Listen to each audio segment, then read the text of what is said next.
Heyo. Heyo. So, this one is going to be coming at you from a Texas road. If it looks the same, that's because it's nighttime, and we, suck. This camera is having a seizure. Wow. Oh, wow, yeah, no, that's not great. Okay, that's fine. You want to fix that? I can try. I can't stop the car from shaking, unfortunately. You pretend you could. Yeah, okay. How bad is it? Not excellent. It's fine. Ugh. Ugh. Alright, well, fittingly enough, I believe I wanted to title this episode, Texas is a Highway. Texas is, in fact, just highway. It is 873 miles from where we entered to where we will take our last exit. Yep. And we are on our way currently to San Antonio. Yay. There's exit 677. Yeah. Dear Lord. So if you've ever, there's usually exits go up to about 100, maybe 200 if you're in a bigger state. We started at exit 875, which was honestly uncanny to see. Yeah. It's like, am I reading this right? But yes, you are. There are just that many exits. Texas gun carry laws are everything that people have been led to believe or you've heard on media. It is, in fact, basically free to own a gun outside of, buying it. Yeah, just buy it and put bullets in it. Yeah. Other than that, you're good. So some places have stand your ground, some places don't have stand your ground. What that means is basically... Go on. Okay, so stand your ground is there's no duty to retreat. What duty to retreat laws are is some states will require that you try to run away before using force. Stand your ground laws... Within reason. Within reason, of course. Stand your ground laws are the opposite, in which you are not required to try to retreat, and you are able to, as the law says, stand your ground. So... And use deadly force when you think when it is necessary. Yeah. Right. So, Texas has that, but kind of to the nth degree. You are not only allowed to stand your ground, you can stand another dude's ground, you can stand your family's ground, you can stand your ground in your home, you can stand your ground on the street. Yep. Basically, any point where you see a situation where you go, oh no, I need force to resolve this, you can use it. Probably covered. Yeah. So, I've not seen as many open carry, though, as people will lead you to believe. Not yet. I mean, the only place we've really gotten to stop is Baytown and Houston. Houston is another big city. Yeah. Not much to say about it. Yeah, no, it's just another city. All the big cities are the same. So we were told by someone who is a former gypsy wanderer type person that San Antonio is the place to stop, and it will make us want to live there. So here we go. And you know what? If nothing else, we'll give it a stop. We'll look around, we'll try to talk to the people, which I will say, people in Texas have been notably more friendly. Yep. That was nice. Yeah, they're actually willing to have a conversation. I tried to pick up a bow today, but the place I went to, unfortunately, was only, extreme hunting bows. Yeah. There was a place called Triple Edge, and the dude there was super nice, because I was willing to spend a good bit of money on this bow. And he basically said, it's not what you're looking for. And, I understand, and I felt really bad about walking out of there. But, I don't know. The bows that you could pick up there were things where I don't think there's any real fun in just shooting targets with them, and I have no interest in hunting. Which is fine for those people who need to use it for hunting. Or want to. Or just want to. Or they just really like the feeling of a bow that basically laser sights itself to the right place when they shoot. But for target shooting, where you want to try to hit the target on your own, I have no desire for it.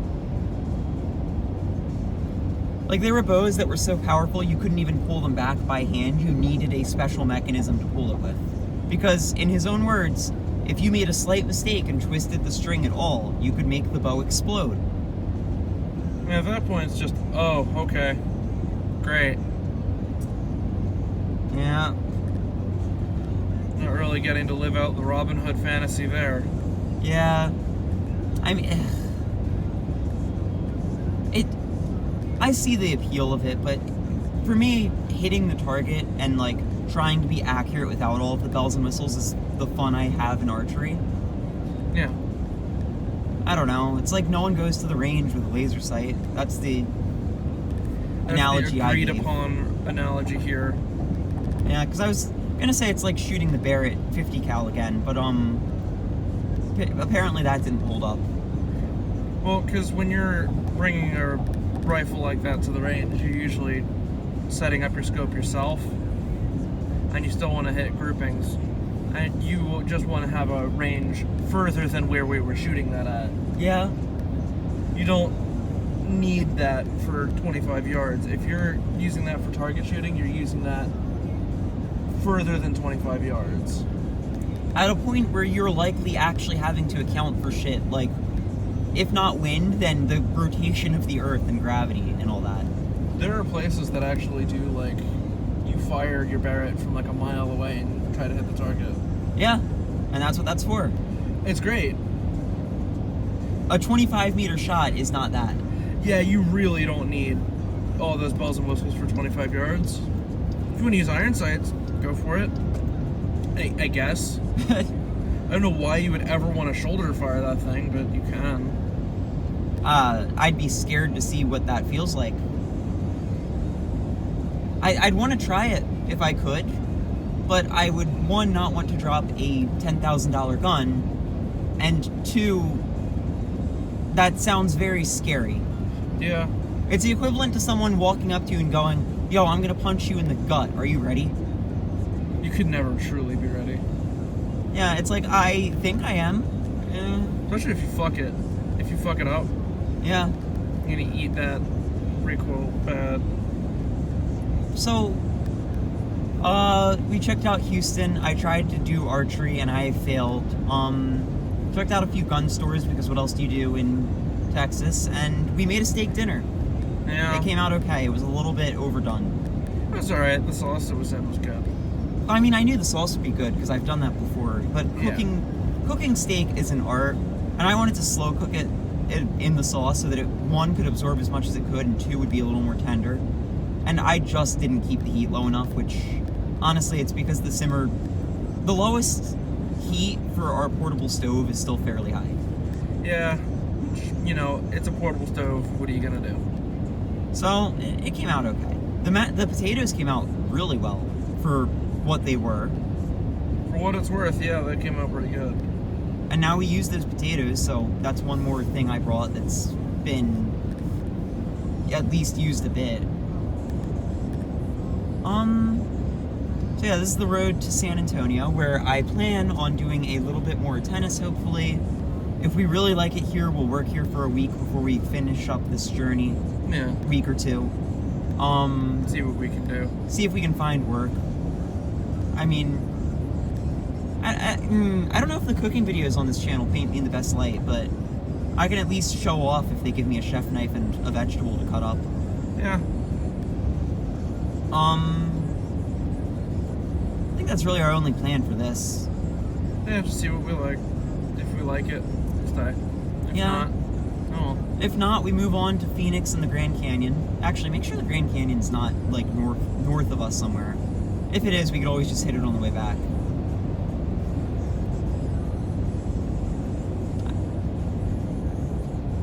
I want to say that's in Utah, but I don't remember. No, not Utah. Try again. Not Idaho. Is it in Arizona? There you go. Okay, so yeah, we'll see it on our way to Arizona. Great, I remember. Yeah, I think what I've really learned from this whole trip, and I don't believe I've spoken about it, or if I have spoken about it, it is in a video that will not upload ever because Eric does not get good reception out here. Yeah.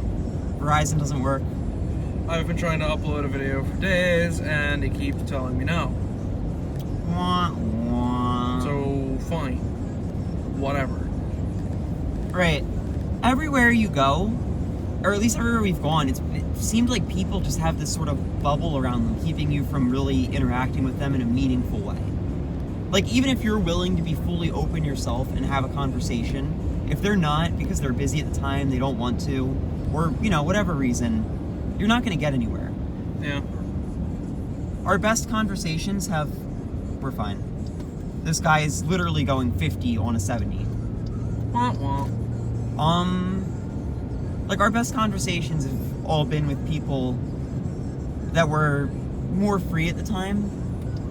As conversation tends to be. Or with store people, funny enough. Yeah. Like, my favorite conversations have probably been with the archery man at Triple Edge, the gun person at the gun store we were at, who talked about how he modified his Beretta. He modified his Beretta because he wanted to turn it into the Resident Evil Samurai Edge. Yup. Which, you know, that's just cool. We picked up a knife sharpener because all of our knives that we use, actually, because we've got 3, have gone dull.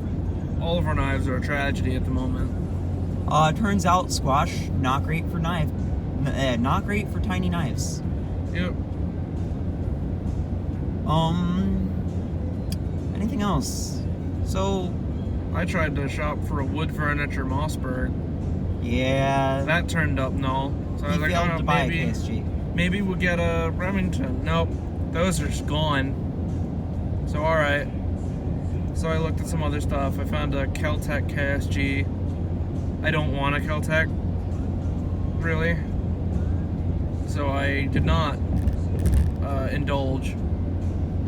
But there was truly an ending where if I found a Mossberg, it would wood furniture for like $500, I was going home with it.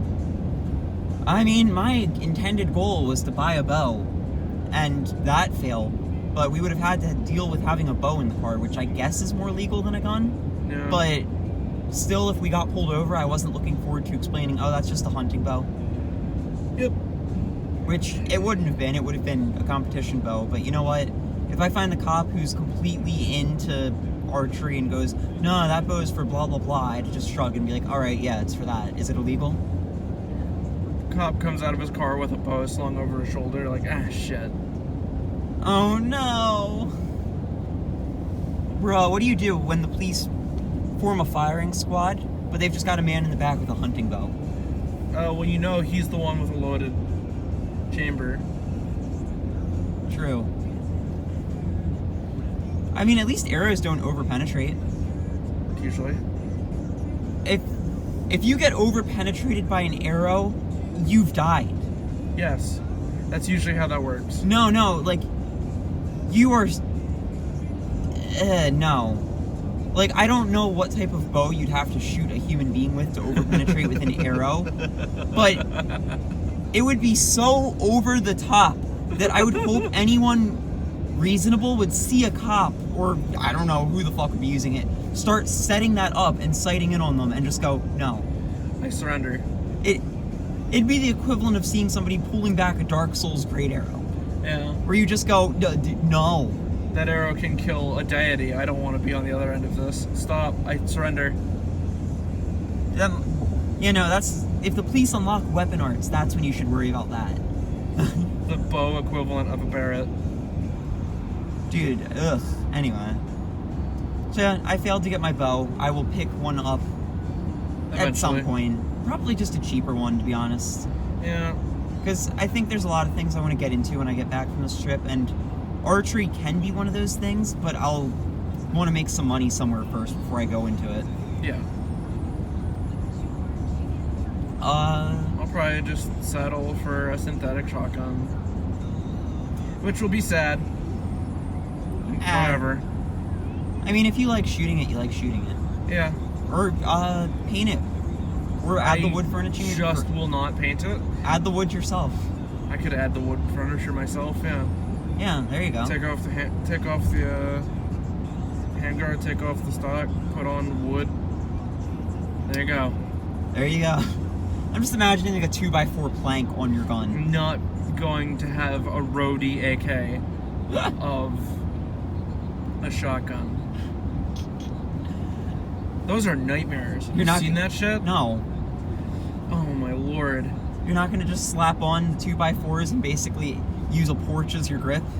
So, stupid aside, in the fucking roadie war, they were accruing these AKs, and these sights were dialed all the fucking way back Yeah?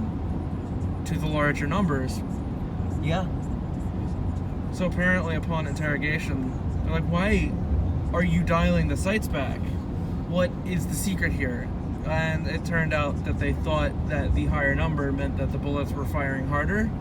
Mm-hmm. And no one knew enough about guns on that side of the war to even, like, try to contest this point of view. Makes sense. So no one hit anything. Ever. That just sounds like a really efficient way of keeping an army weakened. Like, think of going for a volley of arrows at, like, 10 feet. Yeah. That's basically what they're doing here. It's indirect fire at best.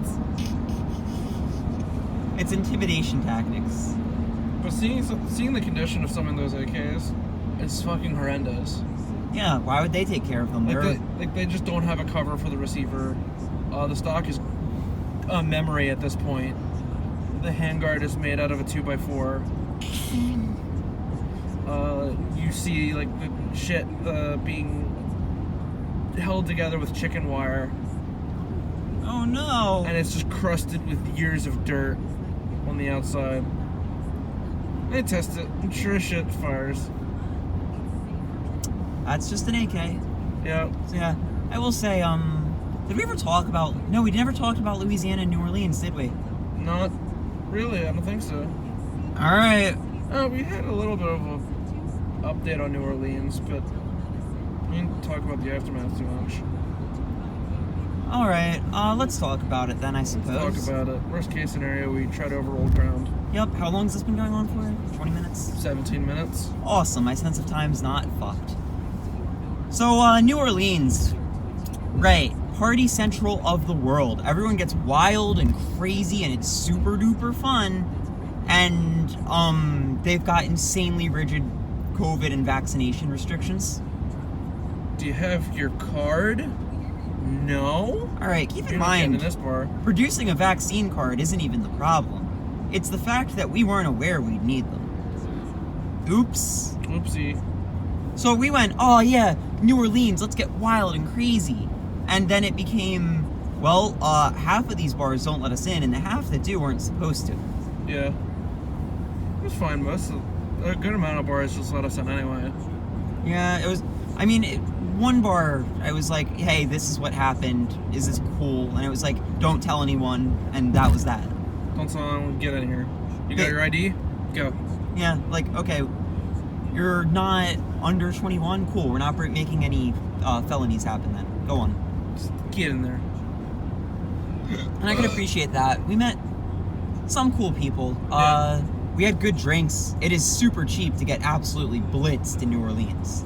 You get blitzed for under like $30. Just get yourself 2 hand grenades and it's over. Get yourself 2 hand grenades, and 1 if you're a lightweight, 2 if you really are a hard drinker, and you'll be feeling it. Sloshed. If you don't want to have that much sugar in your blood, because trust me, those are a lot of sugar, get 2 or 3 Hurricanes. Still sugary, but not as bad. Yeah. Because they have to cover up the fact that they're basically serving you fucking gasoline. They may as well. With the hand grenade. Yeah. So they sweeten it to all hell. They put a lemon in a bottle of hand sanitizer and that's your hand grenade. Basically. But yeah, no. So it was super heavy vax mandates, which, you know, whatever. But on top of that, it was a bunch of crowds to get anywhere, which is fine on Bourbon Street, but again, no one had time for you. Yeah. Which It was so disappointing because everyone came there with their own party and they didn't plan on leaving. Yeah, you go together, you stick together, you leave together. Yeah. Which is fine, but when it's just the two of us, it's not as hype. Yeah, if we had like our own group there, great. But it was just us, so it's like, you know what, let's meet, talk to people. And then you see your 7th bridesmaid party and you're like, Jesus. yeah, God. Had orbitals blocking your path from actually speaking with anyone. I actively got blocked by orbitals, and it was really hilarious. Looking back on it, it's the funniest thing that happened that night. Yeah. Or I'm like, oh, I can get to know this person, and then I watch as I get, like, quite literally physically blocked by another person. I'm like, oh, okay, cool. Guess I'll try again. No, there's another one. All right, they're leaving. Cool. Wah, wah, wah. Yeah, all the bars, they were loud, they were bars. I don't know. It felt like a bad party type atmosphere. Like, well, you go to a party to, like, have a good time, and all you get is blasting music, obnoxious people, and one headache. person puking on the floor. And a fucking headache. Yeah. Ugh. I had a good time. I'm glad we went to Bourbon Street, but everything outside of Bourbon Street sucked. Yeah, no, outside of it was really lackluster. It was... Bourbon Street was pretty good, and everything outside of that was just fine. Like, the French Quarter is pretty. I can say that. I liked seeing it again, but every single thing being either closed or strict vaccine mandates or closed, strict, crowded or packed. It felt like you couldn't do anything. And even like the nice views that I could take in were being obstructed by other people existing. Which at that point, I don't even mind about that. Like, fine. It sucked feeling like we couldn't do anything. Yeah, it just feels like you're getting watched. And every time you try to do something, you get slapped on the wrist. You go, oh, can't do that either? Fine. For a wild party city, it honestly felt really, really restrictive. They're bending over for the man. Man, I don't know, man. I had a better time in Lafayette.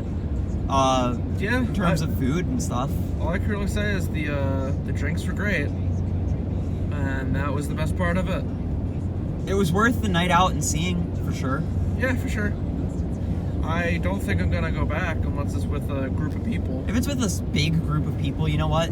At that point, if you meet anyone, it's just a bonus. You're there to drink with the boys. Yeah, you're going with the boys and anything else is a plus. Yeah. But, I don't know. It was just... It was fine. It was like this weird mix of not packed and packed as well. Yeah. Where, like, it was just dead enough you couldn't meet anyone outside of the bars. But it was just popping enough that the bars were annoying. It was, like, perfectly imperfect balance.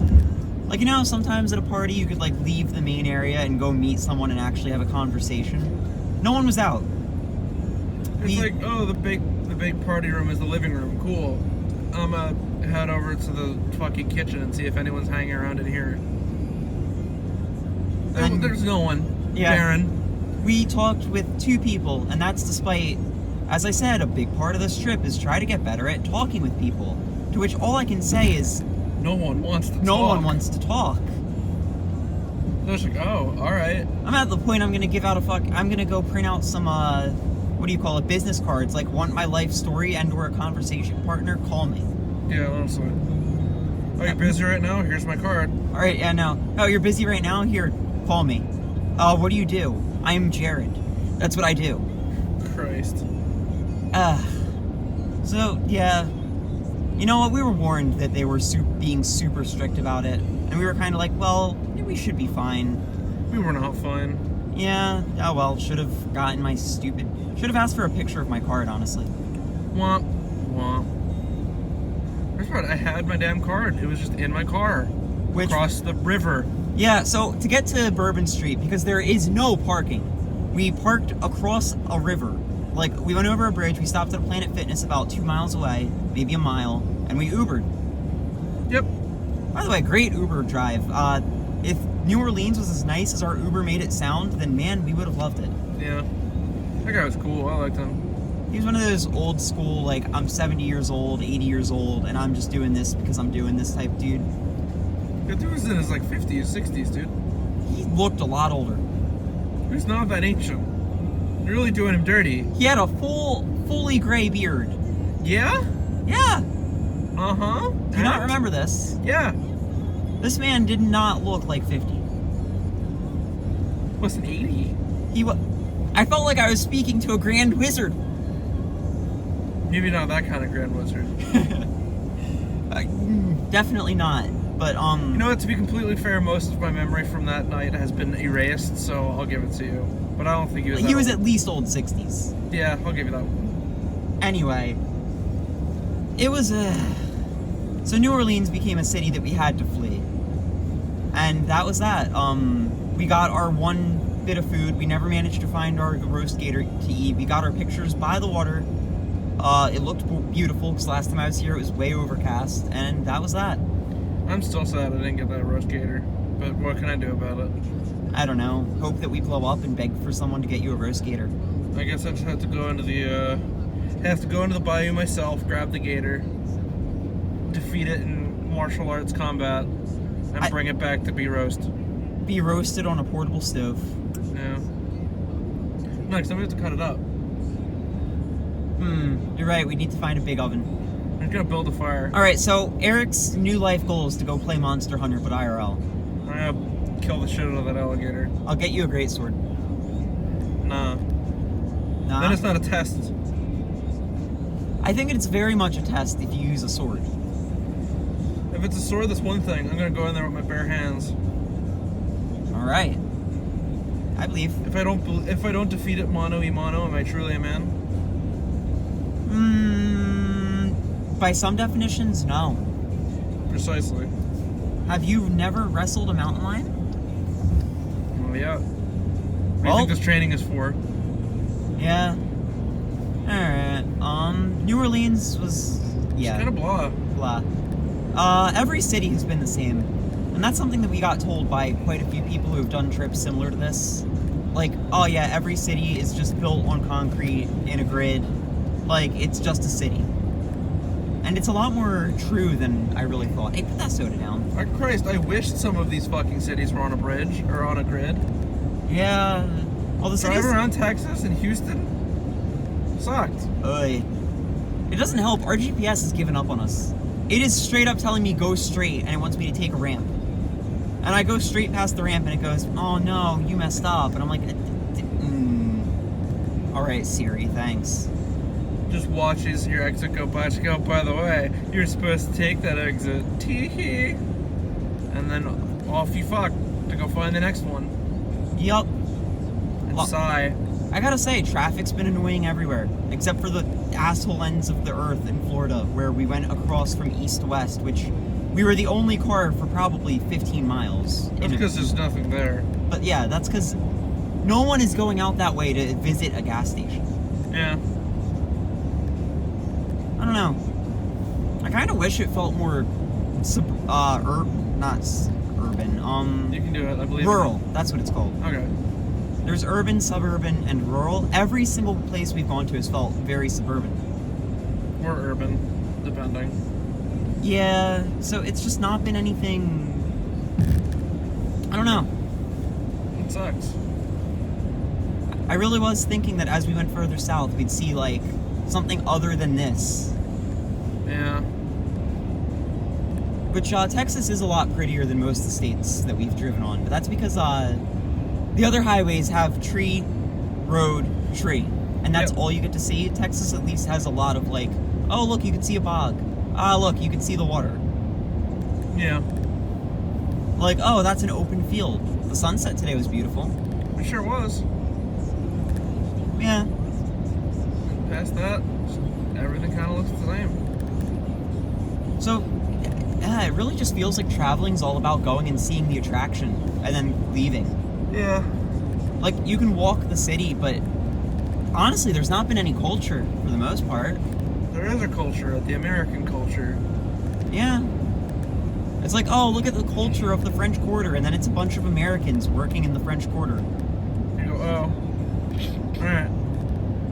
Even, like, the really, hey, this is a restaurant owned by a small family, hasn't been culture. It's been, like, get a different type of food.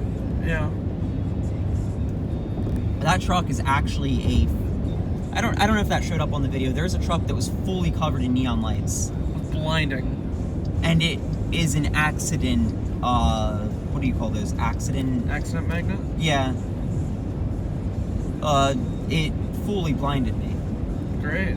So yeah, on our way to San Antonio, where we will probably take a day here, play some tennis, explore, and if it's another concrete city, we'll be moving on by tomorrow. At which point we will be almost to the second half of this journey. Yeah. Which is wild to think about. Yeah. No, like, we hit California, we're gonna move on from California. Maybe stop at a beach for a bit, but I just mostly want to see the highway. Yeah. And then we're on our way back. We've officially gone from east to west coast. About more than halfway there? We're about halfway there. There's three more national parks I want to hit up. Okay. There is Arizona, which I want to see, and we had a really nice. We met two groups of people on Bourbon Street. One was a woman and her boyfriend's mom, so I don't know what you'd call that, like a pseudo stepmom. And they were from Arizona, and they gave us places that they said check these out, which maybe it won't be disappointing for once. Here's hoping. And we met a group that offered us edibles.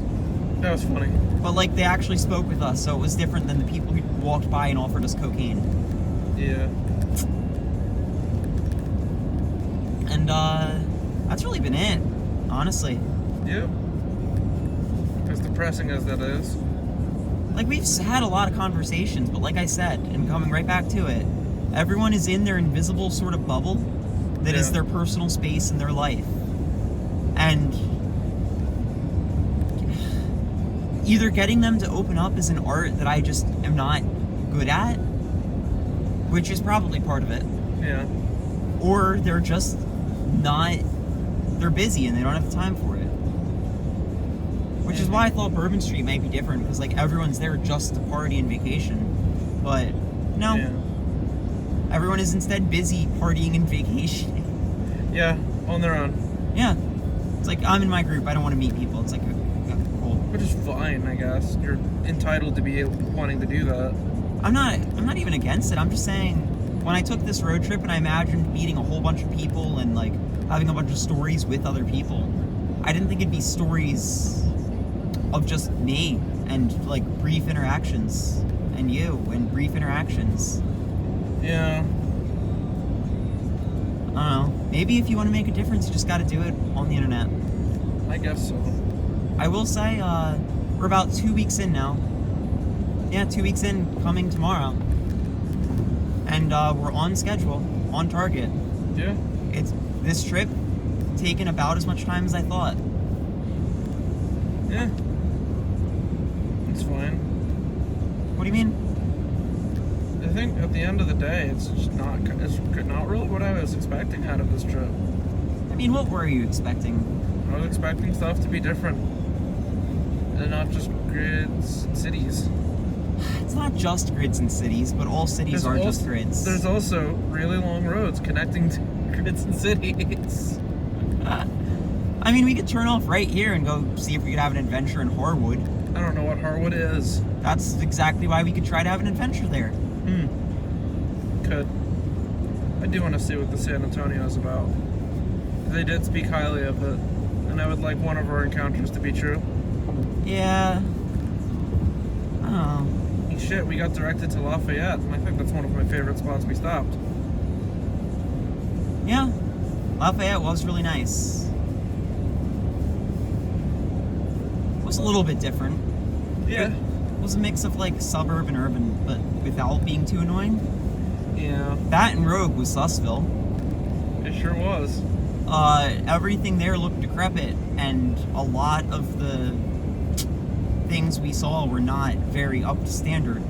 That Walmart bathroom may have just had 15 new diseases to be discovered. Yeah.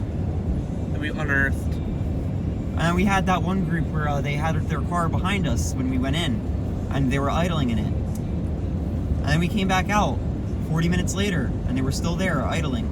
And I was like, we're leaving. Alright, bye. Yep. Oh, what are you gonna do? That said, they did have the gun range there, Baker's Range. Which was also in a nicer part of that area. Yeah. Yeah. I don't know. Off to go adventure some more. See if maybe things change. Maybe.